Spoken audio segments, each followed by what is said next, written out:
देखिए, election commission of India Bihar में अक्टूबर या नवंबर में स्टेट असेंबली इलेक्शन होंगे विधानसभा के, तो समरी इंटेंसिव रिवीजन का ईसीआई ने अनाउंस किया।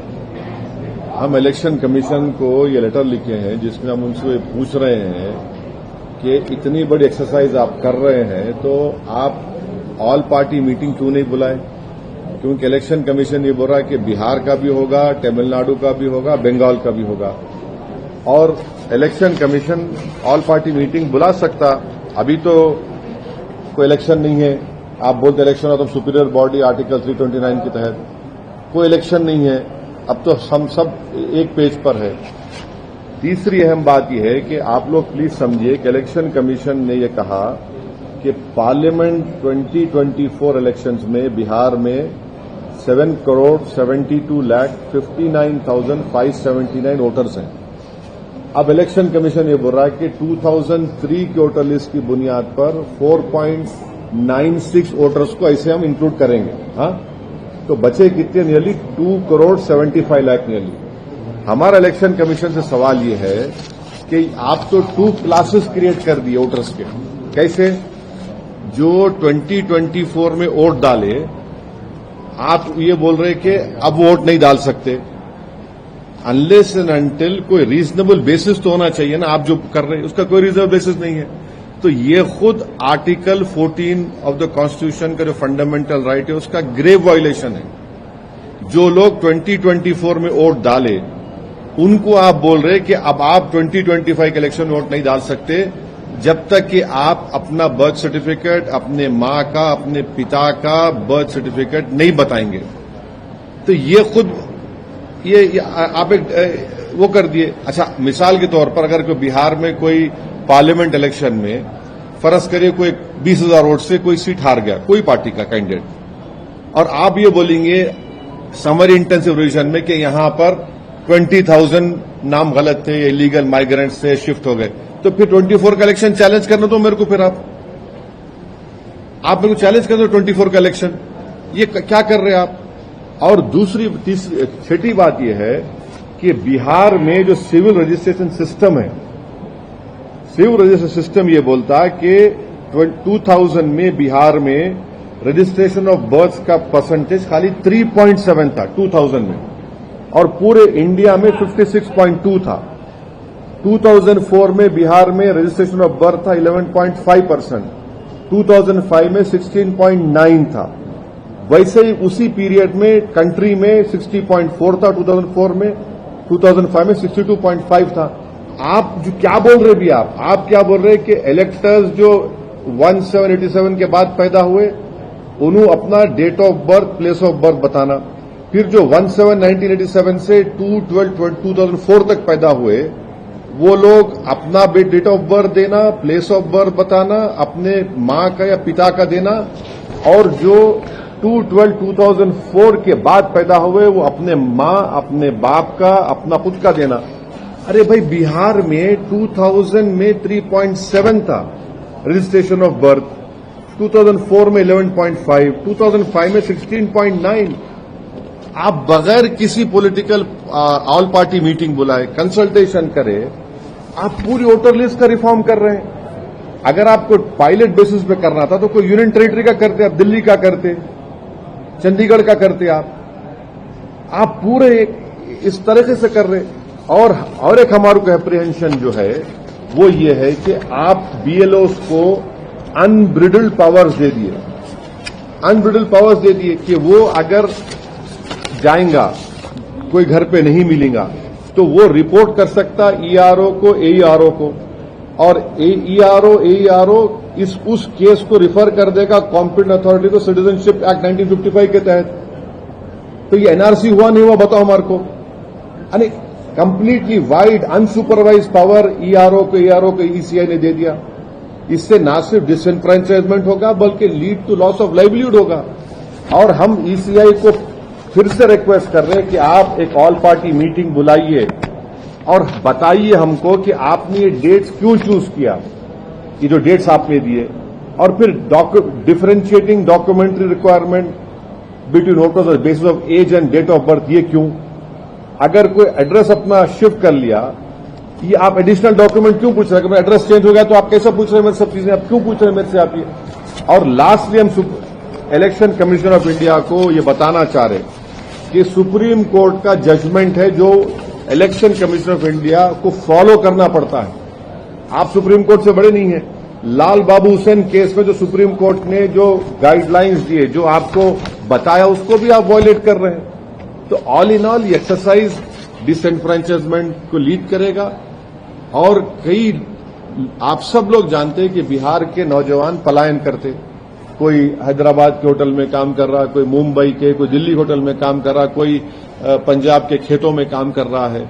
और सीमांचल का एरिया, स्पेसिफिक एग्जाम्पल दे रहा हूं, अब आप थोड़े दिन के बाद देखेंगे 1.5-2 महीने वो तकरीबन एरिया सीमांचल कट ऑफ रहता, हजारों एकड़ जमीन पानी फ्लड से कट जाती, गांव कट जाते, घर बह जाते। कैसे होगा बताइए? और ईसीआई के पास क्या डेटा है भाई लीगल माइग्रेंट्स का? शेयर करिए हमारे को आप।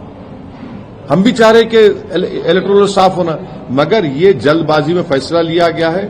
हम ईसीआई को रिक्वेस्ट कर रहे हैं कि आप ऑल पार्टी मीटिंग बुलाइए और पायलट बेसिस पे करना है तो किसी और जगह पे करिए आप। अगर कल बिहार में कई लोगों के नाम नहीं आएंगे, जो नहीं आ सकते, पूरी गारंटी दे रहा हूं मैं आपको, नहीं आएंगे कई लोगों के नाम, तो क्या करेंगे फिर आप? तो पिछले असेंबली इलेक्शन का चुनाव जो है, जो एनडीए जीती, वो सिर्फ चंद हजार वोटों से जीती हो। तो ये बिहार की जनता को वोट डालने का पूरा इख्तियार मिलना चाहिए, उनका राइट है। हां, अगर कोई चीज गलत है तो सही करिए, मगर ऐसा तो नहीं करेंगे ना। बिल्कुल आप आर्बिट्री तरीके से कर रहे हैं इलेक्शन कमीशन ऑफ इंडिया। तो आप इलेक्शन कमीशन ऑफ इंडिया को चैलेंज कर रहे हैं? चैलेंज देखिए, चैलेंज नहीं, हम उनको बता रहे हैं, चैलेंज का सवाल नहीं, वोटर का नाम नहीं आएगा। आप मेरे को बताइए कि मैं जितनी बातें आपसे कहा हूं उसमें गलत क्या है? जब बिहार में 2000 में सिर्फ 3.7 रजिस्ट्रेशन ऑफ बर्थ हो रहा है, 2004 में 11.5, 2005 में 16.9, 2000 में कंट्री में 56.2 रजिस्ट्रेशन था, बिहार में 3.7, 2004 में बिहार में 11.5, कंट्री में था 60.4, 2005 में 16.9 था, बिहार में, कंट्री में था 62.5। अरे वहां रजिस्ट्रेशन ही नहीं हो रहा ना भाई, कैसा करेंगे आप? आप कैसा किस अच्छा, ये आप ये जो डेट्स अराइव करे 1/7/1987, 1/7/87 to 2/12/2004, 2/12/2004, ये किस बुनियाद पर अराइव करे आप? कि आप शेयर करो हमारे को, क्या रैशनल है इसका बताइए हमारे को आप। भाई आपको पूछ सकते हैं ना, हम क्यों नहीं पूछ सकते? और ऑल पार्टी मीटिंग क्यों नहीं बुला रहे आप? और 2024 के पार्लियामेंट इलेक्शन में जो लोग वोट डाले, अब वोट नहीं डाल सकेंगे वो लोग, वो कैसा होगा बताइए आप? आप समरी रिवीजन करके भी ये तमाम चीजों को सही कर सकते थे आप। यही हम इलेक्शन कमीशन ऑफ इंडिया से रिक्वेस्ट कर रहे हैं। सर, आपने लेटर लिखा है इलेक्शन कमीशन को, क्या कोई जवाब आया? अभी तक तो कोई जवाब नहीं आया ईसीआई की तरफ से। अभी 2003 का जो डेटा है, आपने जो कहा कि ईसीआई के, वो इसमें इन्वॉल्व करने की बात नहीं, इलेक्शन कमीशन ऑफ इंडिया ये बोल दिया कि 2003 के वोटर लिस्ट में 4,94,00,000 लोगों के नाम आते, वो अब इंक्लूड हो जाएंगे। मगर 2024 के पार्लियामेंट इलेक्शन में ईसीआई का डेटा ये बोल रहा है कि 7,72,59,579 इलेक्टर्स थे, तो 4.94 आ गए, तो नियरली 2,75,00,000 वोटर के नाम नहीं आए ना अभी। उनको आप वोटर, अब उनको आप बोले बर्थ सर्टिफिकेट लाओ, कहां से लाएंगे? जब 2024 में इलेक्शन वोट डालने क्यों दिया आप उनको? आप ये बोल दो कि 2024 के इलेक्शन गलत था, बोलो फिर आप। अगर मिसाल के तौर पर कोई कॉन्स्टिट्यूंसी में कोई कैंडिडेट पार्लियामेंट के इलेक्शन में 15,000 या 20,000 वोट से हार गया, और वही 15-20,000 वोट अभी आप निकाल रहे, तो फिर इलेक्शन चैलेंज करना पड़ेगा ना मेरे को। फिर आप वो भी नहीं करने दे रहे, आप ऑल पार्टी मीटिंग नहीं बुला रहे। आप बोलते इलेक्शन टाइम पे बोलते नहीं, हम लोग सुपीरियर बॉडी है अंडर आर्टिकल 329। अब तो आप सुपीरियर बॉडी नहीं है, अब तो इलेक्शन नहीं है, अब तो सब एक पेज पे है, क्योंकि आप बोल रहे कि बिहार के बाद तमिलनाडु और वेस्ट बंगाल भी करेंगे। तो आप ऑल पार्टी मीटिंग बुलाइए, सबसे राय लीजिए, पूछिए। और ये एक बात सुनिए, इतना बड़ा एक्सरसाइज कैसे एक महीने मुकम्मल होगा? एक महीने में कैसे मुकम्मल करेंगे आप? अभी तो सीमांचल के एरिया में तो फ्लड शुरू हो जाएंगे, कई इलाके बिहार के पानी में डूब जाते। आपको क्या लग रहा है सर, क्यों ये हम वही जानना चाह रहे, इतना जल्दबाजी की क्या जरूरत थी? आपने देखिए, आपको मैं बता रहा हूं, इलेक्शन कमीशन ने जनवरी 2025 तक यही कहा था, यही सोच रहे थे कि यही समरी रिवीजन के ऊपर इलेक्शन होगा, राइट? अचानक आपने ये फैसला लिया। अच्छा, डेट्स मैं आपको बोलूं, स्पेसिफिक डेट्स आप देख लीजिए।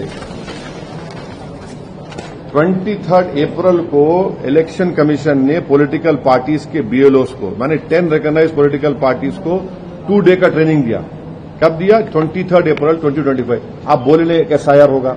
फिर आपने 26 मई 2025 को इलेक्शन कमीशन ने क्लेम किया कि वो बीएलओस, ईआरओस की 4 स्टेट की ट्रेनिंग देंगे, जिसमें बिहार नहीं शामिल था। तो उसमें क्या एसआईआर का कुछ बात हुई क्या? अच्छा, अब जब कमीशन ये बोल रहा है कि ये किस लिए कर रहे हैं आप ये बोल रहे हैं कि rapid urbanisation, frequent migration, non reporting of deaths, inclusion of voters, inclusion of names of foreign illegal electoral rolls. हमारा आपसे पूछना ये है कि ये आप जब मीटिंग कर रहे थे ये सब चीजों का ट्रेनिंग सेशन में, तो एसएसआर में क्या निकला आपको? तो निकला क्या? Did you find all these large scale informative in the SSR? ये तो और फिर सुप्रीम कोर्ट का जो जजमेंट है लाल बाबू हुसैन का, उसमें सुप्रीम कोर्ट ने 1, 2, 3 चीजों का हवाला दिया, आप उसको भी फॉलो नहीं कर रहे। तो हमारा एप्रीहेंशन ये है कि कई वोटर्स के नाम नहीं आएंगे वोटर लिस्ट में। किन वोटर्स? एक महीने में कैसा होगा भाई? सुनिए, एक महीने में आप टाइम टेबल दे दीजिए, इसे विद इन 1 मंथ ये हो जाना। इन्यूमिनेटर्स फॉर्म लाके, बीएलओस लाके ईआरओ को दे देना, फिर 1 महीने के बाद ड्राफ्ट लिस्ट आएंगी, ऑब्जेक्शन करो, फाइनल लिस्ट। 1 महीने में कैसा होगा ये?